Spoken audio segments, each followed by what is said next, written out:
Good afternoon, student. Today, 12th Business Max afternoon class.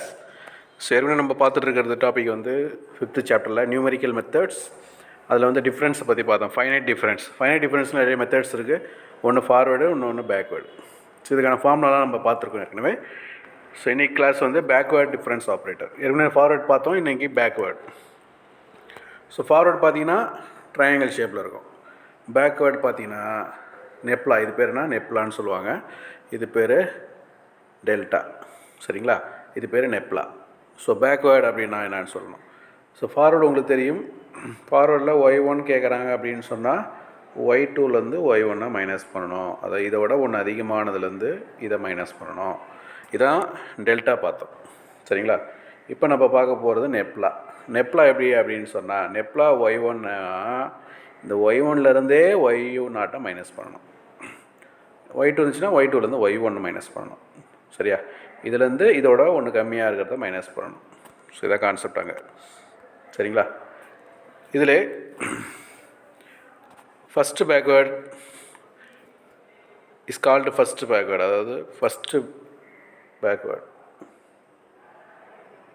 First difference அப்படின்னு சொல்கிறாங்க. இந்த backward difference என்ன சொல்கிறாங்க? ஃபஸ்ட்டு டிஃப்ரென்ஸ் சொல்கிறாங்க. இதெல்லாம் மீனிங்னா YN அப்படி இருந்துச்சுன்னா YNலேருந்து YN-1 மைனஸ் பண்ணணும். இதான் கான்செப்டாங்க. So it's cast nabla. Second பேக்வேர்டுனா நெப்லா ஸ்கொயர் வரும், அவ்வளோதான். நெப்லா ஸ்கொயர் அப்படின்னா இந்த இடத்துல வந்து நெப்லா ஸ்கொயர் இருந்துச்சுன்னா இங்கே நெப்லா வரும். இங்கே வெறும் நெப்லா இருந்துச்சுன்னா இங்கே நெப்லா வராது. நெப்லா ஸ்கொயர் இருந்துச்சுன்னா இங்கே நெப்லா வரும். சப்போஸ் நெப்லா கியூப் இருந்துச்சுன்னா இந்த இடத்துல nabla square minus nabla square இந்த மாதிரி வரும், சரிங்களா? ஸோ இது மைண்டில் வச்சுக்கோ. அடுத்து இதிலே ஷிஃப்டிங் ஆப்ரேட்டர்னு ஈன்னு ஒன்று சொல்கிறாங்க. ஷிஃப்டிங் ஆப்ரேட்டர்னு என்ன அப்படின்னு சொன்னால், f(x0) இருந்துச்சுன்னா f(x0) ப்ளஸ் h என்பது அந்த டிஃப்ரென்ஸை குறிக்கும், சரிங்களா? இந்த காமன் டிஃப்ரென்ஸ் அது h. அது 1 இருக்கலாம், 2 இருக்கலாம், 3 இருக்கலாம். h வந்து 1 இருக்கலாம். அது இன்டர்வல் வந்து 1 இருக்கலாம், சரிங்களா? f(x + h) இருந்துச்சுன்னா x0 ப்ளஸ் 2hன்னு மாற்றிக்கணும், சரிங்களா? அதுதான் ஷிஃப்டிங் ஆப்ரேட்டர், சரியா? இஸ் கால்டு டிஸ்பிளேஸ்மெண்ட் ஆப்ரேட்டர்னு சொல்லுவாங்க. 2h இருந்துச்சுன்னா 3h போட போகிறீங்க, சரியா? n-hனா இதோட ஒன்று அதிகம் என்ன? n-1ஓட ஒன்று அதிகம் எதுனா n தான். n-விட ஒன்று அதிகம் n+1, இப்படி தான் போயிட்டுருக்க மொழியை மைண்டில் வச்சுக்கோ. அடுத்தது நெக்ஸ்ட்டு f(x)னா x + h, சரிங்களா? ஸ்கொயர் வந்தால் என்ன பண்ணணும் அதை மட்டும் நம்ம கற்றுக்கலாம். ஸ்கொயர் இருந்துச்சுன்னா என்ன சார் பண்ணு? ஸ்கொயர் f(x) இருந்துச்சுன்னா x கூட x + 2h ஆட் பண்ணு. இங்கே ஸ்கொயர் இருந்தால் மட்டும் இருந்துச்சுன்னா என்ன சொன்னால் h மட்டும் ஆட் பண்ணு. ஸ்கொயர் இருந்தால் x + 2h ஆட் பண்ணு, சரியா? சப்போஸ் (n) இருந்துச்சுன்னா nh ஆட் பண்ணு. இவ்வளோ தான் கான்செப்ட். சப்போஸ் கியூப் இருந்துச்சுன்னா 3h ஆட் பண்ணு இந்த இடத்துல. சப்போஸ் -n இருந்துச்சுன்னா -nh ஆட் பண்ணு. இவ்வளோ தான் கான்செப்ட்டு, மைண்டில் வச்சுக்கோ. அடுத்து ப்ராப்பர்ட்டிஸ் நிறையா கொடுத்துருக்காங்க. ஈக்குள்ளே இருந்துச்சுன்னா வேல்யூ இருந்துச்சுன்னா f(x) இதெல்லாம் தனித்தனியாக பிரித்து எழுதிக்கலாம், சரிங்களா? உள்ளே இருந்துச்சுன்னா இது தனித்தனியாக பிரிச்சுக்கலாம், சரிங்களா? உள்ள c இருந்துச்சுன்னா c வெளியே எடுத்துகிட்டு f(x) மட்டும் கண்டுபிடிச்சா போதும். அடுத்தது e(m) இருந்துச்சுன்னா அதே கான்செப்ட் தான், e(m + n). e(-n) அப்போ ஜீரோ ஆகிடுமா? n-ஐயும் -n ஆட் பண்ணால் 0 ஆகிடும். e0 1, அப்போ f(x) மட்டும் தான் வரும். இந்த f(x) மட்டும் தான் இங்கே வரும், சரிங்களா? இதே கான்செப்ட் இங்கே பாருங்கள். சப்போஸ் y0 இருந்துச்சுன்னா உள்ள y0 இருந்துச்சுன்னா என்ன சொன்னால் 1 ஆட் பண்ணிக்கும் y1, சரியா? ஃபங்க்ஷன் இருந்துச்சுன்னா f(x + h) ஆட் பண்ணி போடுன்னு சொன்னேன். இங்கே y0 இருந்துச்சுன்னா y1 ஆட் பண்ணேன். y1 இருந்துச்சுன்னா y2, சரிங்களா? என்ன இருக்கோ அதை ஆட் பண்ணி போடுங்க. அடுத்து ஸ்கொயர் இருந்தால் என்ன பண்ணுறது? இப்போ ஸ்கொயர் இருந்துச்சுன்னா y2 நேராக போடும். இப்போ சப்போஸ் ஸ்கொயர் y0 இருந்தால் இது கூட 2 ஆட் பண்ணி போடும், சரிங்களா? ஸோ ஸ்கொயர் y1 இருந்துச்சுன்னா இது கூட ஒன்று ஆட் பண்ணு y3, சரிங்களா? அந்த எண்ணை அப்படியே போடுங்க அப்படின்னு சொல்கிறாங்க.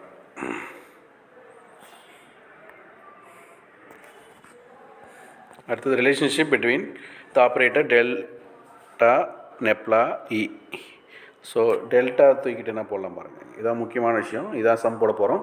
E-1 டெல்டா தூக்கிட்டு E-1 சரியா. ஸோ ஈயும் டெல்டாவும் இருக்குது, ஒரே ஆப்ரேட்டர் இருக்குது. அப்போ ஆப்ரேட்டர் வெளியே வச்சுட்டு மாற்றிக்கலாம் சரியா. ஸோ இந்த டிஃப்ரென்ஸ்லாம் நீ பார்த்துக்கோ, 1 மார்க்கில் கேட்பாங்க. ஸோ இதெல்லாம் பாருங்கள் சரிங்களா. ஸோ இது ஏற்கனவே உங்களுக்கு தெரியும். டெல்டா இருந்துச்சுன்னா f(x + h)லேருந்து x மைனஸ் பண்ணணும். நெப்பில் இருந்துச்சுன்னா எக்ஸ்லேருந்து எக்ஸ் மைனஸ் ஹெச் மைனஸ் பண்ணணும். ஷிஃப்டிங் ஆப்ரேட்டர்னால் எக்ஸ் இருந்துச்சுன்னா எக்ஸ் ப்ளஸ் ஹெச் போடணும். இப்போ ஒரு என் இருந்துச்சுன்னா என்ஹெச் போடணும். இதெல்லாம் இம்பார்ட்டன்ட். ஸோ டூ இது ஃபார்முலா தான் சரியா, ஒரு வாட்டி பார்த்துங்க. ஸோ இது எங்கேயாவது ஒரு இடத்துல யூஸ் ஆகும், 1 மார்க்கில் யூஸ் ஆகும். ஸோ நியூமரிக்கல் மெத்தடில் ஒரு மிஸ்ஸிங் சம் மட்டும் பார்க்கலாம், புரியுதா பாருங்கள். ஸோ எத்தனை வேல்யூ கொடுத்துருக்கான் சரியா. ஆனால் உங்கள்கிட்ட கொடுத்துருக்க வேல்யூ 4 தான். ஆனால் என்ன கேட்குறான், மிஸ்ஸிங் நம்பர் கேட்குறான் சரியா. 4 கொடுத்துருக்கானா, அப்போ என்ன சொல்லுவீங்க, மிஸ்ஸிங் என்ட்ரி கண்டுபிடிக்கணும் நம்ம. ஸோ பெரிய பெரிய கம்பெனியில் இந்த ஆப்ரேட்டர் ஏதாவது ஒரு மிஸ் ஆகிடுச்சு, எப்படி 4 இயரோட வேல்யூ தெரியும் எனக்கு. ஸோ நடுவில் இருக்க ஒரு இயர் தெரியாதுன்னு சொன்னால் அதனுடைய வேல்யூ நம்மளால் கண்டுபிடிக்க முடியும். அதான் இப்போ எத்தனை வேல்யூ கொடுத்துருக்கானா அத்தனை போடும். del⁴ y0 = 0. டெல்லு நான் சொன்னேன், டெல் = ஒரு ஃபார்முலா சொன்னேன், E-1 சரியா. அந்த E-1 என்ட்ரி பண்ணிக்கோங்க. E-1 ஓகேவா. E-1 டெல்லை தூக்கிட்டு E-1 போட்டிங்க. E-1 ஓகேவா. சப்போஸ் A - B⁴ ஃபார்முலா ஒன்று தெரியணும் சரியா. அதை எக்ஸ்பேண்ட் பண்ணிங்கன்னா இந்த மாதிரி எழுதணும். எப்படி எழுதணும், A⁴ okay minus plus minus plus சரிங்களா. இங்கே 4 வரும், இங்கே 6 வரும், இங்கே 4 வரும், இங்கே 1 வரும். 1 கூட என்ன பண்ணணும், B⁴ பண்ணணும். இங்கே A⁴ இருக்கா, A³ B A² B². A⁴ ஒன்று ஒன்றா கட் பண்ணிவிட்டு பிஏ சேர்த்துட்டே வரணும். ஸோ A - B⁴ ஃபார்முலா தெரியணும் உனக்கு, அந்த ஃபார்முலா என்ட்ரி பண்ணிக்கோ சரிங்களா. அது தெரிஞ்சுன்னா இதை எக்ஸ்பிளைன் பண்ணலாம். E⁴ - 4E³ + 6E² - 4E + 1.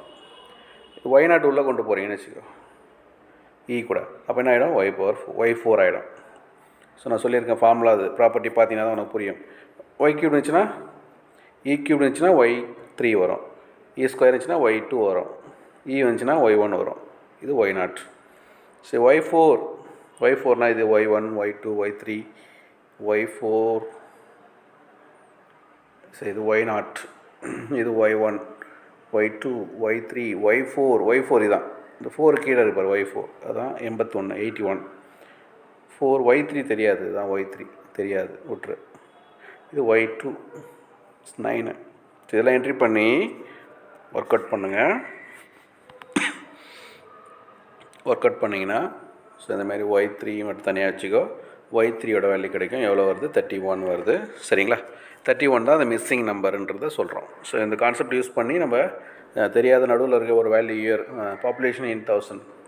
So பாப்புலேஷன்லாம் கவுண்ட் பண்ணியிருக்காங்க. 1 இயர் மட்டும் மிஸ் ஆகிடுச்சு, ஏதாவது ஒரு கவர்மெண்ட் சிஸ்டத்தில் மிஸ் ஆகுது அப்படின்னு சொன்னால் எப்படி கண்டுபிடிக்கிறது. தோராயமான மதிப்பு தான், கரெக்டாக சொல்லணும்னு அவசியம் இல்லை, தோராயமான மதிப்பு தான் கண்டுபிடிக்க போகிறாங்க சரிங்களா. இப்போ இதை தான் ஞாபகம் வச்சுக்கோ. இது y0 y1 y2 y3 y4 y5. எப்பயுமே y0 ஆரம்பிக்கணும். அப்போ என்ன வேணும், y1 y2 y3 தான் வேணும் சரியா. எத்தனை வேல்யூ கொடுத்துருக்கான், 1 2 3 4 5. அப்போ என்ன பண்ணணும், del⁴ போடணும் சரியா. E-1 5 சரியா. E-1 ஞாபகம் வச்சுக்கோ. 1 5 10 -10 +5, அதை plus minus plus minus plus இப்படி ஞாபகம் வச்சுக்கோ. 5 10 10 5 மைண்டில் வச்சுக்கோ. இல்லைனா நம்ம ஃபார்முலா நம்ம பைனாமியல் தேரம் யூஸ் பண்ணி நம்ம ஒர்க் அவுட் பண்ணணும். இல்லைனா அது தெரியலனா இதுமாதிரி ஞாபகம் வச்சு. அப்புறம் y0 கூட E⁴ போச்சுன்னா y5 சரியா. அதுமாரி என்ட்ரி பண்ணிக்கோ. உனக்கு எல்லா வேலையும் தெரியும், என்ன தெரியாது, y3 மட்டும் தெரியாது சொன்னேன், அதை மட்டும் விட்டுரு, மற்ற எல்லாத்தையும் கொண்டு போயிடுங்க. உனக்கு தோராயமான வேல்யூ கிடச்சிரும். ஆனால் அது கிவன் 1000ல் கேட்குறாங்க, நம்ம இருக்கிறது 4 3 5 அப்படி தான் இருக்குது. இன்ட்டு 1000 போட்டுக்கோ, அந்த வேல்யூ கிடச்சிரும் பாப்புலேஷன் சரிங்களா. இதே போல் தான் எல்லா நம்பரும். இதில் 2 நம்பர் கேட்குறாங்க மிஸ்ஸிங் என்ட்ரிஸ் ஓகேவா. ஃபஸ்ட்டு ஜென்ரலாக நீங்கள் ஒர்க் அவுட் பண்ணணும். ஏன்னா y1 வேணும் y4 வேணும். அப்போ del⁴ yk போட்டுக்கோ சரியா. எனக்கு என்னென்னு தெரியாது, அதனால் நம்ம yk வச்சு காமனாக போடுவோம். 2 நம்பர் வரும்போது மட்டும் இதுமாரி யூஸ் பண்ணிக்கோ. E-1 yk. அப்போ E-4 உனக்கு தெரியும், எக்ஸ்பேண்ட் பண்ணுறேன், yk வச்சுக்கிறேன். ஸோ ஃபஸ்ட்டு கேக்கு பதிலாக 0 போடு. ஓகேவா, ஒய் நாட் போடு. சரிங்களா? அப்போ ஒய் நாட் இங்கே வரும்போது என்ன வரும், உள்ளே என்ட்ரி பண்ணுங்கள். e⁴ என்ன வரும், y4 அதுமாதிரி என்ட்ரி பண்ணிவிட்டு உனக்கு ஒரு ஈக்குவேஷன் கிடைக்கும். சரி, என்ட்ரி பண்ணிங்கன்னா இதில் வேல்யூ கிடைக்காது, ஈக்குவேஷனாக கிடைக்கும். 2 வேல்யூ தெரியாத வேல்யூ உனக்கு கிடைக்கும். திருப்பி k = 1 போடுற ஃபஸ்ட் ஈக்குவேஷனில் k = 1 போடும்போது இங்கே y1 இருக்கா, இங்கே என்ன இருக்குது 4. அப்போ 4 1 ஆட் பண்ண 5 மைண்டில் வச்சுக்கோ. இங்கே 3 இருக்கா, இங்கே என்ன இருக்குது 1. அப்போ y4 ஆட் பண்ணி போடுறது தான் விஷயமே. இதில் ஃபார்முலா தெரிஞ்சால் தான் போட முடியும். அப்போ உனக்கு என்னென்ன வேல்யூ தெரியுமோ அதெல்லாம் என்ட்ரி பண்ணுங்கள். இது ஒரு ஈக்குவேஷன் கிடைக்கிது, இது ஒரு ஈக்குவேஷன் கிடைக்கிது. இதுலேயும் y4 y1 இருக்குது, இதுலேயும் y1. இது ரெண்டையும் சால்வ் பண்ணுறது எப்படின்னு போட்டிருக்காங்க. போட்டு இதில் y1 கிடைக்கும். y1 கொண்டு போய்ட்டு உனக்கு பிடிச்ச ஈக்குவேஷனில் போடுங்க. 2 இல்லை 3ல் போய் போட்டிங்கன்னா உனக்கு y4 கிடச்சிரும், y3 கிடச்சிரும். சரியா, மிஸ்ஸிங் என்ட்ரிஸ் கிடச்சிரும் உனக்கு. சரி, இதே கான்செப்ட் தான் எல்லா சம்மும். சரியா? ஸோ இதில் இதே போல் தான் இதுவும். ஸோ சம் கொடுத்துருக்காங்க, இது ஜென்ரல் சம். e⁻−1 கொடுத்துருப்பாங்க. e⁻−1 டெல்டா ஏதோ நான் ஃபஸ்ட்டு போட்டுக்கலாம். அப்போ டெல்டா வெளியே வச்சுட்டு e⁻−1 போடுங்க. e⁻−1 ஃபார்முலா என்ன சொன்னேன், -nh போட சொன்னேன். ஹச்சுக்கு பதில் என்ன போடணும், 1. ஏன்னா இங்கே என்ன இருக்குது, பவர் 1 இருக்குது. அப்போ x - 1 மைண்டில் வச்சுக்கோ. இது என்ன பண்ணணும், x-1 ஹோல் கியூப். அப்போ டெல் என்ன சொன்னேன், டெல்லோட ஃபார்முலா என்னென்னா 1 ஆட் பண்ணிவிட்டு அதில் போய் போடணும்.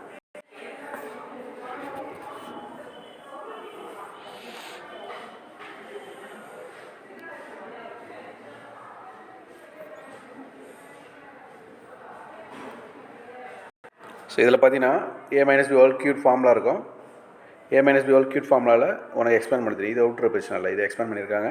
இதுலேருந்து இது மைனஸ் உள்ள கொண்டு போனீங்கன்னா இதுமாரி வரும். இது 2 அடிச்சிருங்க, மீதி இருக்க ஈக்குவேஷன் கிடைக்கும். ஸோ இந்த மாதிரி தான் இந்த ஒர்க் அவுட் பண்ணணும். ஸோ இது ரொம்ப ஈஸியாக இருக்கும் சம்ஸு. ஸோ மீதி இருக்க மிஸ்ஸிங் டேர்ம் மட்டும் இதுமாரி ஃபார்முலாஸ் நிறையா இருக்குது. அந்த எக்ஸாம்பிள் சம் 3 சம் இருக்குது, புக்கு எடுத்து ரெஃபர் பண்ணுங்கள். இந்த மாடலில் ஒரு எக்ஸாம்பிள் சம்ஸ்லாம் இருக்கும், அதை நீங்கள் ஒர்க் அவுட் பண்ணி எனக்கு அனுப்பணும். சரிங்களா? இப்போ எக்ஸாம்பிள் சம் மட்டும் நீங்கள் ஒர்க் அவுட் பண்ணி எனக்கு அனுப்புங்க. புக்கை எடுத்துக்கங்க, புக்கை ரெஃபர் பண்ணுங்கள், எப்படி போட்டிருக்காங்க, ஏன் வரல அப்படின்றத நீங்கள் ஸ்க்ரீன்ஷாட் எடுத்து எனக்கு அனுப்புனீங்கன்னா நான் அதை எக்ஸ்பிளைன் பண்ணிவிடுவேன். இன்றைக்கி பார்த்து நம்ம வந்து backward difference, forward difference, shifting operator, ப்ராப்பர்ட்டிஸ்லாம் பார்த்துருக்கோம். ஸோ இதை ரீகால் பண்ணுங்கள். இது ரொம்ப முக்கியமான சாப்டர், தெளிவாக பாருங்கள்.